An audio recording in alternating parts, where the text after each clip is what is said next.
ચણાની દાળને મેં પહેલાં જ પલાળીને રાખી દીધી છે અને આ એક દૂધી છે. તો મિત્રો આજે દૂધી ચણાનું શાક બનાવું છું.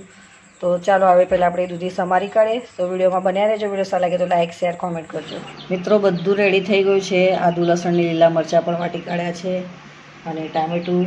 તો હવે કુકર ગેસ પર મૂકી દીધું છે ગરમ કરવા. તો પહેલાં આપણે એમાં તેલ નાખી દઈએ. થોડું તેલ ગરમ આપણું થઈ જાય એટલે રાઈ નાખી દઈએ. 1 ચમચી જીરું નાખી દઈએ. મીઠી લીમડી નાખી દઈએ અને આપણે જે મસાલો તૈયાર કર્યો છે આદુ લસણ ને લીલા મરચાં તે આપણે શેકી લઈએ પહેલાં તેલમાં, એટલે લસણનો કાચો સ્વાદ ના લાગે અને મસાલો આપણો સરસ શેકાઈ જાય. તો પહેલાં આપણે મસાલો શેકી લઈએ, પછી નાખીશું આપણે ટામેટાં. તો જો સરસ મજાનો આપણો મસાલો શેકાઈ ગયો છે લીલા મરચાં આદુ લસણનો. હવે આપણે ટામેટાં નાખી દઈએ અંદર. મિત્રો ટામેટાં નાખ્યા પછી આપણે 1 ચમચી લાલ મરચું નાખીશું, કેમ કે લીલા મરચાં મેં વાટીને નાખ્યા છે એટલે 1 જ ચમચી લાલ મરચું નાખું છું. થોડી હળદર, ધાણા પાવડર અને સ્વાદ અનુસાર આપણે મીઠું નાખીશું.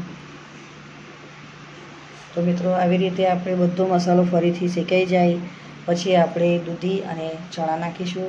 તો મસાલો પહેલાં આપણે બરાબર તેલમાં સાતળી લઈએ. તો મિત્રો જોઈ શકો છો તમે, આપણા ટામેટાં પણ ચડી ગયા છે, તેલ પણ છૂટું પડી ગયું છે અને મસાલો બરાબર શેકાઈ ગયો છે. હવે અંદર આપણે પહેલાં દૂધી નાખી દઈએ. ચણાની દાળ જે પલાળીને રાખી હતી તે નાખી દઈએ અંદર કુકરમાં. અને મિત્રો ચડવા માટે આપણે થોડું પાણી નાખી દઈશું. પહેલાં બધું સરખું મિક્સ કરી દઈએ.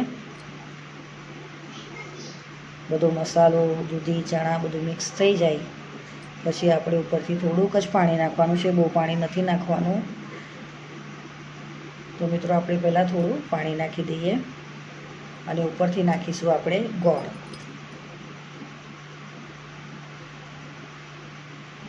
મિત્રો તમારી પાસે ગોળ ના હોય તો તમે ખાંડ પણ નાખી શકો છો. તો મિત્રો ગોળ નાખી દીધો છે. હવે બધું મિક્સ કરીને આપણે કુકર બંધ કરી દઈએ અને 3 થી 4 સીટી વગાડીએ.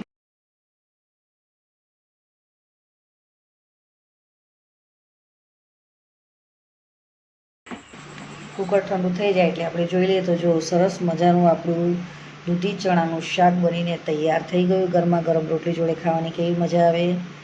તો મિત્રો આ રીતે દૂધી ચણાનું શાક બનાવશો તો ખૂબ જ સરસ બને છે અને ટેસ્ટ પણ લાગે છે. ઉપરથી આપણે નાખી દીધા ધાણા. હવે બધું પાછું મિક્સ કરીને આપણે એક ડીશમાં કાઢી લઈએ.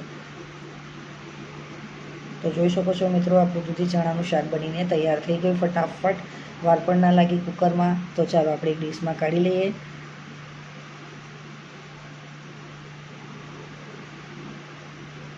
ગરમા ગરમ રોટલી જોડે ખાવાની ખૂબ જ મજા આવે તેવું સરસ મજાનું આપણું દૂધી ચણાનું શાક બનીને તૈયાર થઈ ગયું મિત્રો. હવે ઉપરથી આપણે થોડા ધાણા નાખી દઈએ.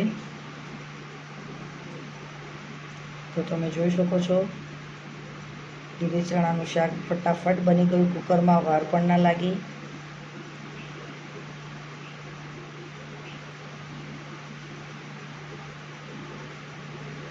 મિત્રો વિડીયો સારો લાગે તો લાઈક કરજો, શેર કરજો. ચેનલ પર ન હોય તો સબસ્ક્રાઈબ કરવાનું ભૂલતા નહીં.